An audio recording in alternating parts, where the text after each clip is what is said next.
எனக்கு சின்ன வயசுல எல்லாம் வந்து இந்த கோர்ட்டை அந்த கோர்ட்டுக்கிட்டலாம் போட்டு அப்படி இதெல்லாம் கட்டிட்டு யுவர் ஆனர் அப்படின்னு சொல்லிட்டு லாயர்கள்லாம் பேசும்போது பார்த்தா எனக்கு ரொம்ப அது ஒரு பெரிய ஹீரோ மாதிரி எனக்கு ஒரு ஃபீலிங். அதனால நம்ம லாயருக்கு தான் படிக்கணும் அப்படின்னு சொல்லிட்டு சின்ன வயசுல ஆசைப்பட்டேன்.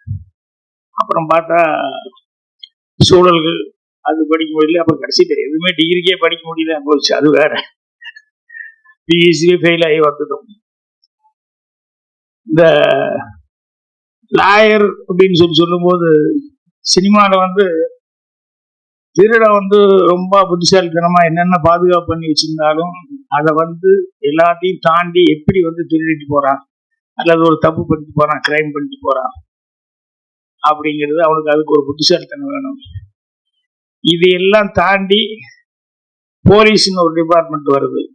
வந்து அவங்க உள்ள வந்து இது எப்படி இந்த எவன் இப்படி திருடிட்டு போயிருப்பான், எந்த வழியா வந்திருப்பான், எந்த வழியா இப்படி பண்ணியிருப்பான், அதுக்கு என்ன எவிடன்ஸ் இருக்கு அப்படின்னு சொல்லிட்டு அவன் வந்து மண்டை உடைச்சு கடைசியில் கரெக்டா கண்டுபிடிச்சு போலீஸ் வந்து அவனை அரெஸ்ட் பண்ணுவாங்க.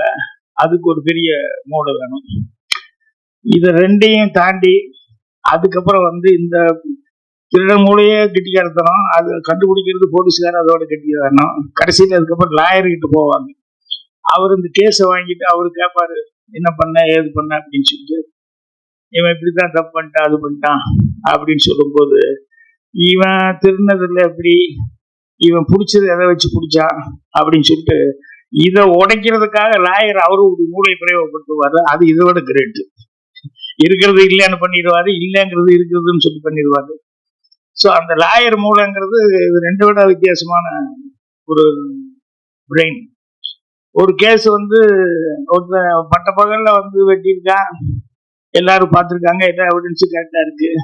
கடைசியில வந்து யாருனாலையும் ஒன்றும் பண்ண முடியாது, அவனுக்கு ஜட்ஜ்மெண்ட் வரப்போகுது அப்படின்னு சொல்லும்போது அப்போ அவன் வந்து யாரோ ஒருத்தர் வந்து இந்த லாயர் எப்படி அவர் எப்படியா வெளியே கொண்டுருவாரு அப்படின்னு அவங்க கூட இருக்கவங்களுக்கு யாருக்குமே நம்பிக்கை இல்லை. இந்த லாயர் இப்படி வெளியே கொண்டு வர முடியும், எல்லாரும் விட்னஸோட பார்த்துட்டாங்க, பகல்லையே நடந்தது, இதுக்கு சான்ஸே இல்லையா அப்படின்னா இல்லை இல்லை அப்படின்னா அவர் கொஞ்சம் ஃபீஸ் அதிகமாக கேட்பார், ஆனால் கண்டிப்பாக வெளியே கொண்டுருவார் அப்படின்னு.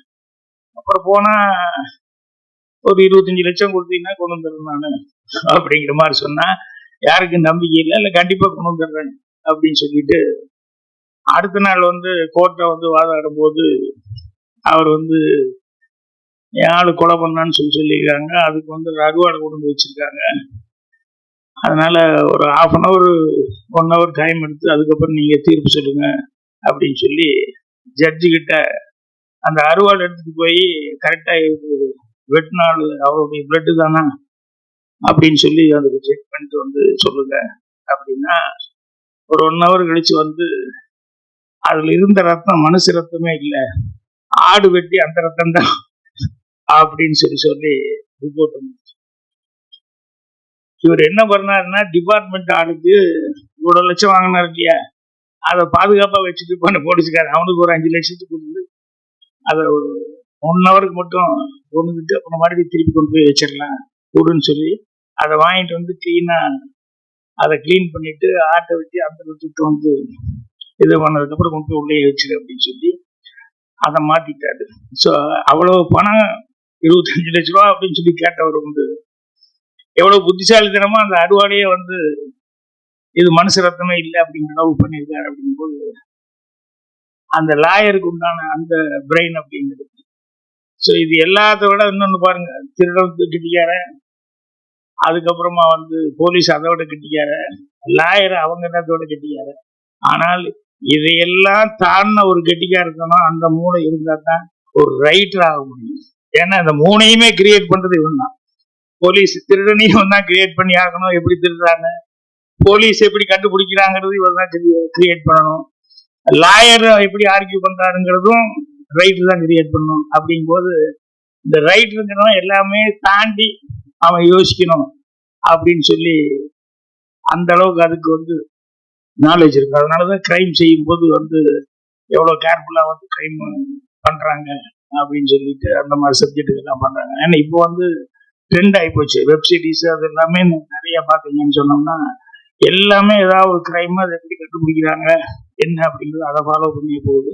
அது என்னென்ன படம் பார்க்கும்போது ஒரு இன்ட்ரெஸ்டாகவும் இருக்கும் அந்த மாதிரி கதைகள் பண்ணும்போது.